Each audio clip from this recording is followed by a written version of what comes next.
I found a text message on my phone that wasn't meant for me, and suddenly 9 years of marriage felt like living with a stranger. Let me back up. My name is Sam, I'm 34, and I manage construction projects here in Albuquerque. The work keeps me busy, coordinating crews, dealing with permits, making sure buildings actually stay standing. Every day brings new challenges: delayed material shipments, subcontractors who don't show up, city inspectors who find problems nobody anticipated. I've learned to stay calm under pressure, to solve problems methodically, to trust my instincts about people and situations. That last skill, I thought, extended beyond work sites and blueprints. My wife Vivian teaches preschool at Little Sons Academy on the west side. The building is one of those cheerful stucco structures painted in bright primary colors, surrounded by a playground with swings and slides. She'd come home with stories about kids saying hilarious things, about craft projects gone wrong, about the endless patience required to teach 24-year-olds how to share and follow directions. I admired her work. It took a special kind of person to do what she did, day after day, with genuine enthusiasm. We've been married for 9 years, and we have 2 kids. Emma's 7 and Noah just turned 5. Both Vivian and I came from broken homes. My parents split when I was 8, spent the next decade using me as a weapon against each other. Birthdays became competitions over who gave better gifts. School events turned into Cold War standoffs about who sat where. Every conversation with one parent included pointed questions about the other: what they were doing, who they were seeing, how much money they were spending.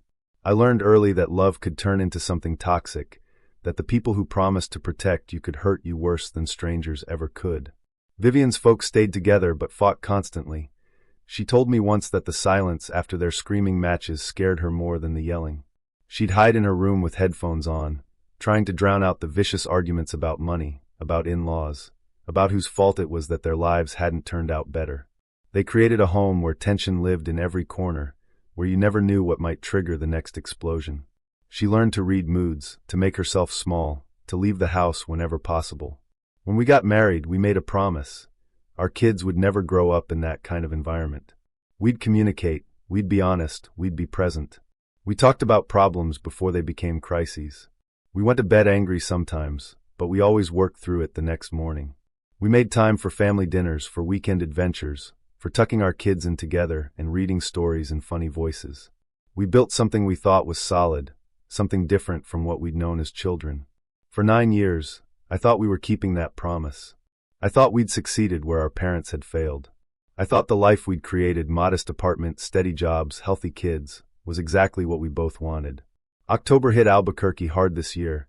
That dry, relentless heat that makes you forget fall is supposed to be cool. The cottonwoods along the Rio Grande turned yellow, but the temperature stayed in the 80s. Construction sites became furnaces by noon, the sun beating down on exposed concrete and metal. I'd come home from job sites covered in dust, my throat dry no matter how much water I drank, and Vivian would be in the kitchen with paint in her hair from art projects with 4-year-olds. She'd been different since summer. Not obviously, no sudden interest in the gym, no new wardrobe. Just distant. She'd stare at her phone with this small smile I didn't recognize. She'd volunteer to run errands alone. Our conversations became transactional. Did you pick up Noah? Emma needs new shoes. The water bill is due. I told myself it was stress. Her job is exhausting.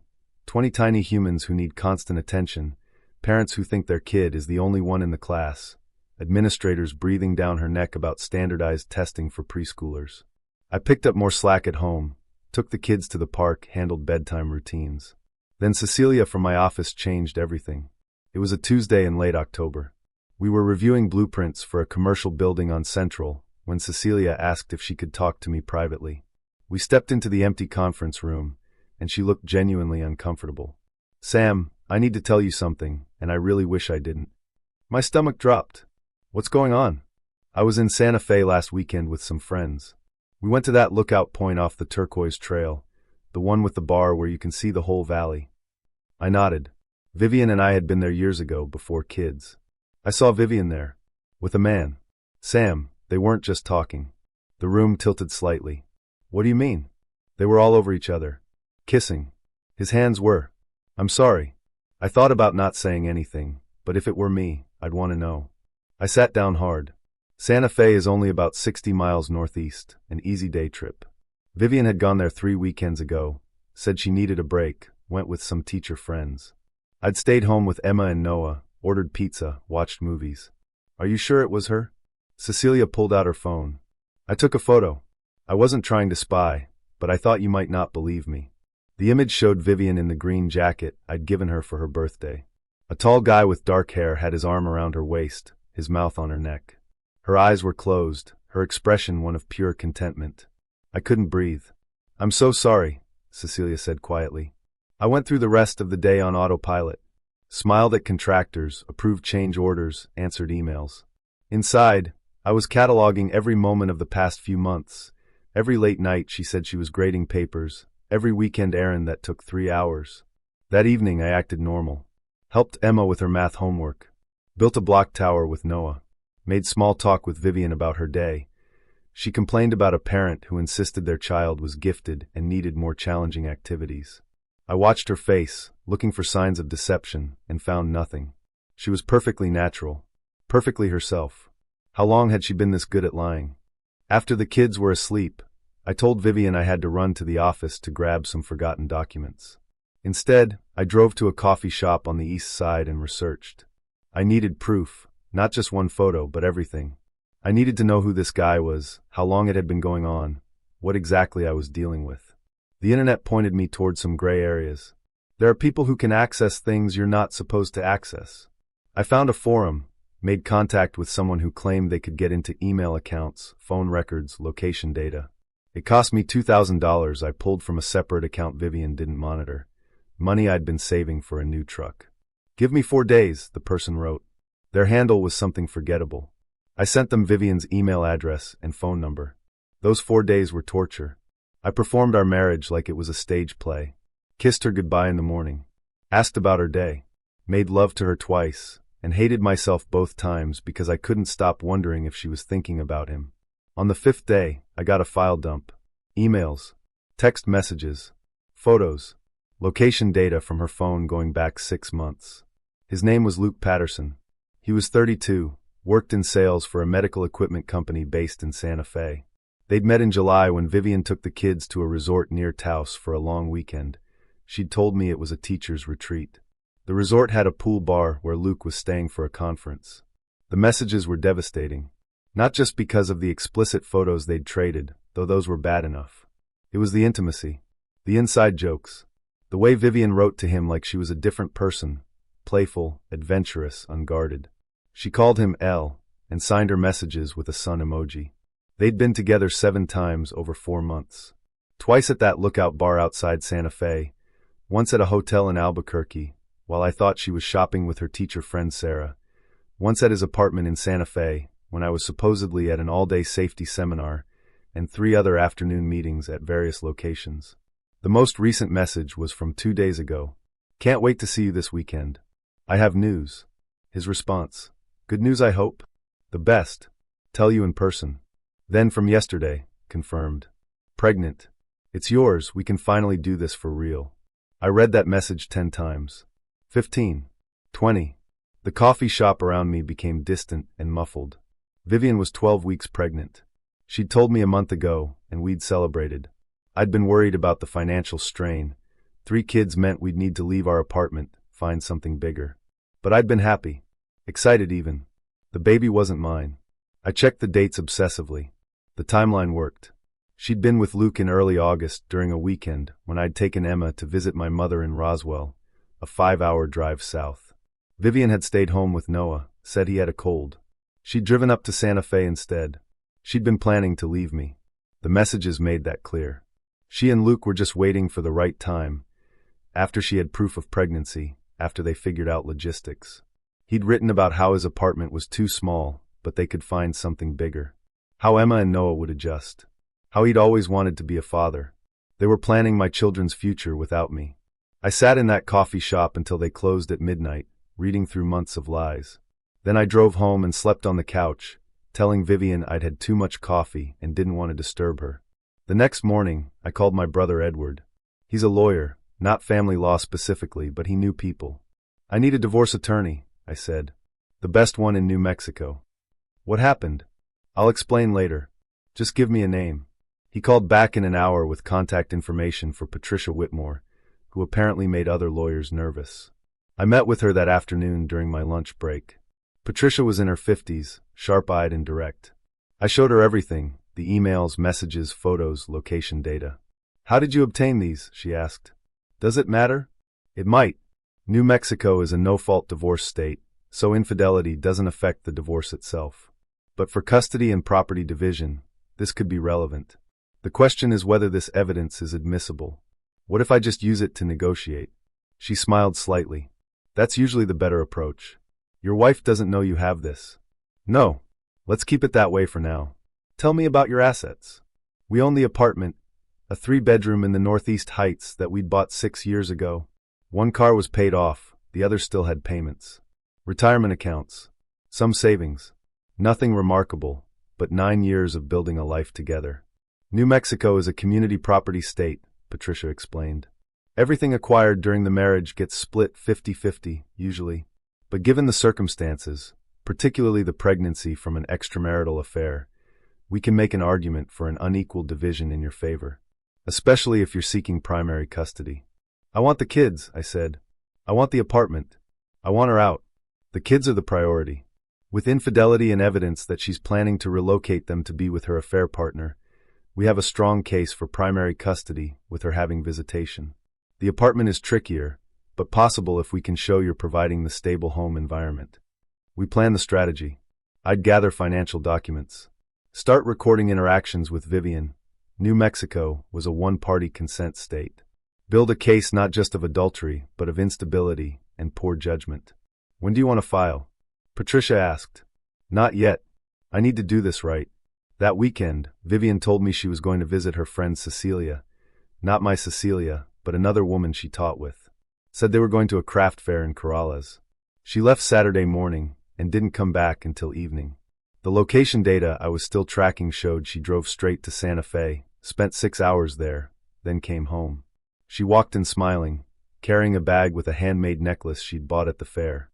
She kissed me, asked about the kids, and showed no signs of guilt whatsoever. How was it? I asked. Really nice. Just what I needed. That night, after the kids were in bed, she curled up next to me on the couch. Sam, I've been thinking. My pulse quickened. About what? Maybe we should look at houses. With the baby coming, this apartment is going to be tight, and the schools are better in some of the other neighborhoods. She wanted to uproot our family to make room for Luke's child. That's a big step, I said carefully. Let's wait until after the baby comes, see what we actually need. She frowned slightly but nodded. I guess you're right. I spent the next 2 weeks gathering everything. I copied financial records, documented every instance I could of Vivian lying about her whereabouts, compiled the messages between her and Luke. My friend Patrick, who works in IT, helped me set up cloud backups of everything in case something happened to my copies. I also did something else. I contacted Luke. I created a fake email account and sent him a message pretending to be someone from his company's HR department, saying there had been complaints about his conduct with a married woman and requesting a meeting. He panicked. The response came within an hour. He denied everything, said it was a misunderstanding, begged not to involve his employer. I didn't respond. I just wanted to see how he'd react under pressure. The answer, he'd fold immediately. Then I sent him a real message from my actual email. Luke, this is Sam, Vivian's husband. We need to talk. Call me. He didn't call. Instead, Vivian's phone exploded with messages from him. I watched them come through on the monitoring software. He was freaking out, asking how I'd found out, wondering what I was going to do. Vivian called him immediately. I listened to the conversation on the recording app I'd installed. He knows, Luke said. Your husband knows. How? I don't know. He emailed me. What are we going to do? Calm down. Let me handle it. Vivian, I can't have this blow up. My job. Your job? Luke, I'm pregnant with your baby. I have 2 kids. This is bigger than your job. I know. I'm sorry. Just, what are you going to tell him? I don't know yet. I need to think. She came home an hour later. I was sitting at the kitchen table with a folder in front of me. Sam, she said carefully. We need to talk. Yeah, we do. She sat down across from me. For the first time in months, she looked genuinely afraid. How did you find out? Does it matter? I guess not. She took a breath. I'm sorry. I never meant for this to happen. Which part? The affair? The pregnancy? The planning to take my children to live with him in Santa Fe? Her face went white. You read our messages. All of them. Silence. Then, Sam, I didn't plan this. Luke and I just connected. In a way we don't. Don't, I said quietly. Don't make this about us not connecting. You chose this. You chose to lie every single day for 4 months. You chose to get pregnant with another man's baby while we were still married. You chose to plan a future with him while I was changing Noah's diapers and helping Emma with her homework. I know. You're right. I felt trapped, like I was just going through the motions. So you decided to blow up our kids' lives because you felt trapped. She started crying. I don't know what I was thinking. I love you, Sam. I love our family. This thing with Luke, it was a fantasy. It wasn't real. The baby is real. She flinched. I know. I opened the folder and slid papers across the table. I'm filing for divorce. I want primary custody of Emma and Noah. I'm keeping the apartment. You can have visitation, but I'm not letting you take them to Santa Fe to play house with your boyfriend. You can't do that. Actually, I can. Patricia Whitmore thinks we have an excellent case. Infidelity, planning to relocate the children, carrying another man's child. Judges don't look kindly on that. Vivian stared at the papers. This isn't fair. Fair? I almost laughed. You want to talk about fair? I made a mistake. People make mistakes. This wasn't a mistake. A mistake is forgetting to pick up milk. This was a choice you made over and over for months. She reached for my hand. I pulled away. Sam, please. Think about Emma and Noah. They need their mother. They'll have their mother. Every other weekend and Wednesday dinners, according to the custody proposal. That's not enough. Should have thought about that before. The next few weeks were brutal.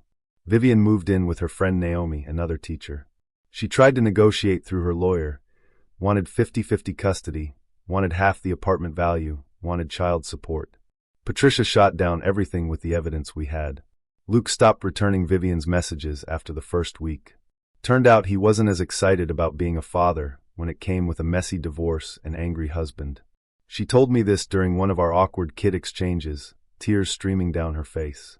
He said it was too much, that he needed space. I felt nothing. Not satisfaction, not sympathy. Just emptiness. Emma knew something was wrong. She'd started having nightmares, coming into my room at night asking where Mommy was. I kept explanations age appropriate. Mommy and Daddy need some time apart, but we both love you very much. Noah was too young to fully understand, but he sensed the tension. He'd gotten clingy, refusing to leave my side. The divorce moved quickly by legal standards. Patricia was efficient and aggressive. By December, we had a settlement. I got primary custody, the apartment, and most of our savings. Vivian got visitation, her car, and enough money to start over. She'd have to figure out child support from Luke on her own for the baby, though good luck with that since he'd blocked her number. The day the divorce finalized, I took Emma and Noah to the Sandia Peak tramway. We rode up the mountain, looked out over Albuquerque spread below us, the sprawl of the city against the desert, the Rio Grande cutting through like a vein. Is Mommy ever coming home? Emma asked. No, sweetheart. But you'll still see her. She's still your mom. Why doesn't she live with us anymore? How do you explain betrayal to a 7-year-old? Sometimes grown-ups can't live together anymore. But we both still love you. She seemed to accept this. Noah pointed at a bird circling below us. We stayed until sunset. Vivian had the baby in April, a boy she named Ethan. She sent me a photo from the hospital.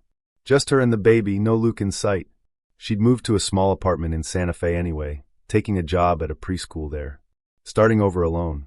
I heard through Naomi that Luke eventually came back around, guilty and apologetic.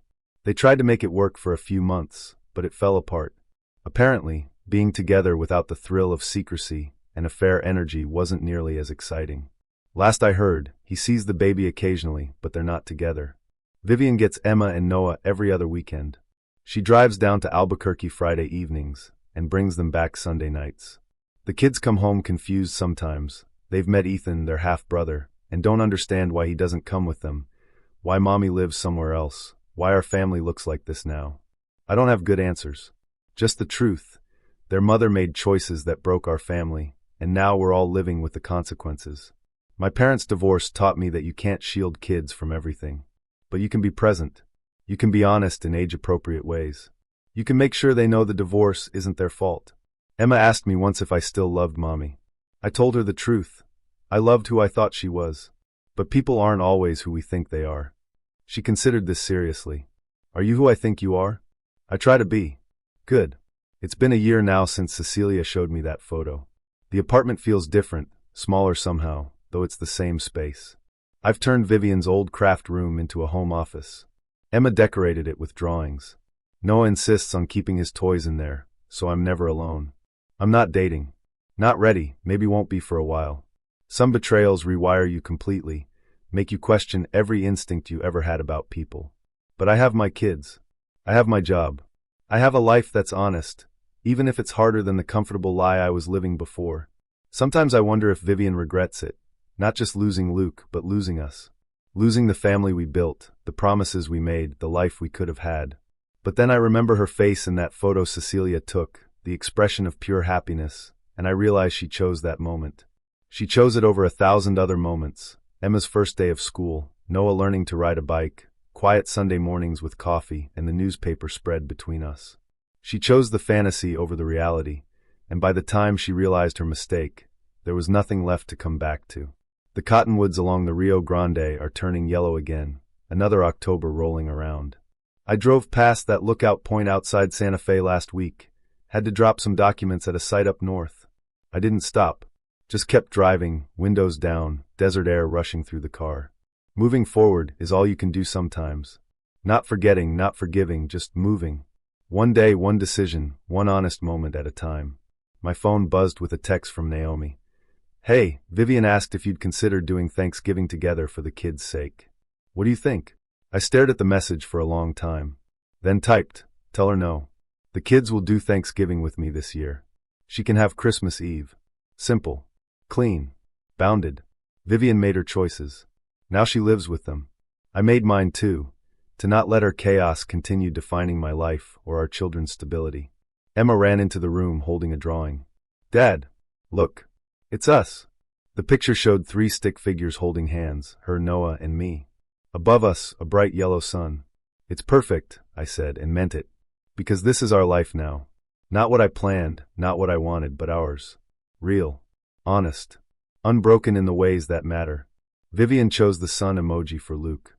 My daughter drew an actual sun over our family. I know which one means more. Thank you for watching the video to the end. YouTube may no longer suggest my channel to you, so subscribe to it to receive new interesting stories. You will also help the channel grow and improve the quality of its content. A playlist with other interesting stories that you can listen to is now displayed on the screen. You can also write in the comments what stories you would like to see on the channel.